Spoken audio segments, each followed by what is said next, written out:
안녕하세요. 당비다 TV 구독자 여러분, 오늘 소식은 어쩌면 좀 마음이 불편해질 수도 있는 이야기인데요. 하지만 우리가 꼭 알아야 할 기초연금의 두 얼굴에 대한 이야기입니다. 우리가 정말 땀 흘려 번 돈으로 낸 세금, 과연 제대로 꼭 필요한 곳에 쓰이고 있는 걸까요? 자, 바로 본론으로 들어가 볼게요. 만약에요, 연봉이 거의 1억 원에 가깝고 서울의 번듯한 아파트까지 가진 어르신 부부에게 매달 꼬박꼬박 용돈이 지급되고 있다면, 그리고 그 돈이 바로 여러분, 우리가 낸 세금에서 나가는 거라면 이거 쉽게 납득이 되시겠어요? 오늘 바로 이 믿기 힘든 상황, 그 비밀을 샅샅이 파헤쳐 보겠습니다. 물론 기초연금 제도의 시작은 정말 좋은 뜻이었습니다. 아주 숭고했죠. 추운 겨울에 폐지를 줍는 어르신들, 그분들의 손을 좀 녹여드리고 또 자식들한테 손 벌리기 미안해서 끙끙 앓는 분들 약값이라도 보태드리자. 바로 이 노인 빈곤 해소라는 따뜻한 마음에서 출발한 제도거든요. 그래서 정부가 딱 정했습니다. 소득 하위 70%에 해당하는 어르신들께 드리겠다. 어르신 10분 중에 7분께 드린다는 거니까 꽤 합리적으로 들리죠? 정말 도움이 필요한 분들을 돕겠다는 약속처럼 들리고요. 예를 들어 2026년을 기준으로 보면 혼자 사시는 어르신은 한 달 소득이 247만 원보다 적어야 이 70% 안에 들어올 수 있습니다. 여기까지 들으면 뭐 아무 문제가 없어 보입니다. 그렇죠? 하지만 바로 이 숫자 뒤에 아주 거대한 함정이 숨어 있었습니다. 자, 지금부터가 진짜 하이라이트입니다.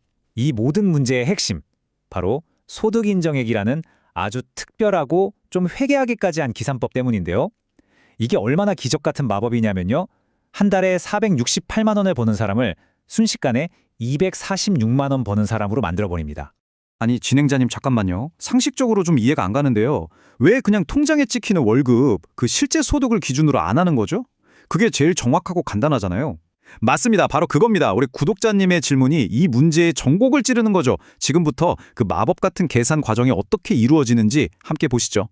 자, 여기 은퇴 후에 재취업해서 한 달에 468만 원을 버시는 어르신 한 분이 계시다고 칩시다. 먼저 1단계, 정부는 기본공제라는 이름으로 여기서 116만 원을 그냥 빼줍니다. 정부가 내세우는 명분은 근로소득공제라는 건데요. 일하는 어르신들의 소득활동을 장려하고 교통비나 식비 같은 경비를 보전해준다는 그런 취지죠. 와, 116만 원이나요? 물론 일하시는 건 정말 존경스럽지만 취지는 좋다고 해도 공제액이 좀 너무 과한 것 아닌가요? 하하, 놀라기엔 아직 이릅니다. 이제 468만 원이 352만 원이 됐죠? 하지만 마법은 여기서 끝나지 않습니다. 자, 2단계로 넘어갑니다. 남은 352만 원에서요, 또 30%를 추가로 깎아줍니다. 이게 얼마냐면 무려 105만 원이 넘는 돈이에요. 이쯤 되면 이게 복지인지 마술인지 정말 헷갈리기 시작합니다. 자, 그럼 최종적으로 이분의 소득 인정액은 얼마가 될까요? 놀라지 마세요. 246만 4천 원입니다. 혹시 기억하시나요? 2026년 기초연금 수급 기준이 247만 원이었죠? 월 468만 원을 버는 이 어르신은요, 단돈 6천 원 차이로 소득 하위 70%에 포함되어서 기초연금을 받을 자격을 얻게 되는 겁니다. 바로 이것이 우리가 마주하고 있는 기초연금 시스템의 현실입니다. 상황이 이렇다 보니 현장에서는 정말 각기 다른 세 가지 목소리가 터져나올 수밖에 없습니다. 이 황당한 숫자 노름이 현실에서 어떤 비극을 낳고 있는지 한번 직접 들어보시죠. 첫 번째는 연금을 받고 계시는 중산층 어르신의 목소리입니다. 내가 평생 성실하게 세금 냈는데 법이 정한 테두리 안에서 받는 건 당연한 권리다. 국가의 예우다. 이렇게 생각하시는 거죠. 두 번째는 정말로 도움이 필요하신 어르신의 절규입니다. 젊어서 성실하게 국민연금을 부었다는 그 이유 하나만으로 오히려 기초연금이 깎이는 역차별을 당하면서 억울함을 토로하고 계십니다. 그리고 마지막, 이 모든 상황을 지켜보는 40대 직장인의 분노입니다. 아, 이분 심정은 진짜 100%, 아니 200% 공감이 되네요. 내 피 같은 세금이 엉뚱한 곳으로 새고 있다는 그 배신감, 그리고 내 노후는 어떻게 되는 건가 하는 그 불안감. 이건 정말 세대 간의 약탈이라는 말이 나올 수밖에 없는 상황이죠. 그렇습니다. 사실 따지고 보면 이 세 분 모두가 피해자입니다. 진짜 범인은 표를 의식한 정치, 그리고 현실을 외면한 엉터리 시스템 그 자체죠. 이 비상식적인 시스템이 우리 사회에 던지는 충격파는요, 그야말로 치명적입니다. 이 그래프를 한번 보시죠. 기초연금 예산은 불과 10여 년 만에 거의 4배 가까이 폭증해서 2026년에는 무려 26조 원에 육박합니다. 이 속도라면요, 2040년에는 우리나라 국방 예산을 추월할 거라는 아주 암울한 전망까지 나오고 있습니다. 결국 그 끝은 세 가지로 나타납니다. 첫째, 국가 재정의 파탄. 둘째, 이런 낭비를 지켜본 국민들의 불신과 사회적 연대의 붕괴. 그리고 셋째, 미래 세대한테 모든 짐을 떠넘기는 이 정치적 폭탄 돌리기로 인한 세대 갈등의 격화입니다. 다행히도 정부도 이 문제의 심각성을 깨닫고 드디어 칼을 빼들었습니다. 이 기형적인 시스템을 이제 수술대에 올리기로 한 거죠. 핵심은 아주 간단합니다. 아까 그 마법의 소득 인정의 계산법, 이걸 현실에 맞게 뜯어 고치는 겁니다.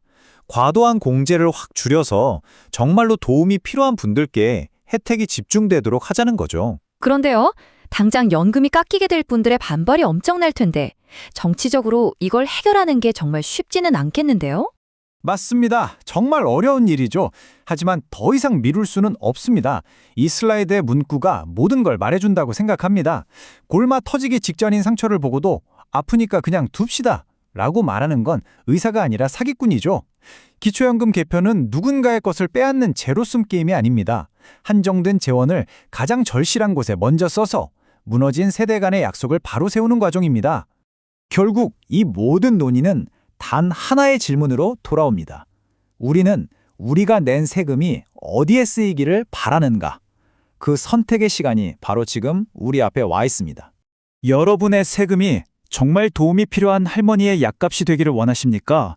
아니면 상대적으로 여유 있는 누군가의 해외여행 경비가 되기를 원하십니까? 이 질문에 대한 우리의 답이 우리 사회의 미래를 결정할 겁니다. 오늘 분석은 여기까지입니다.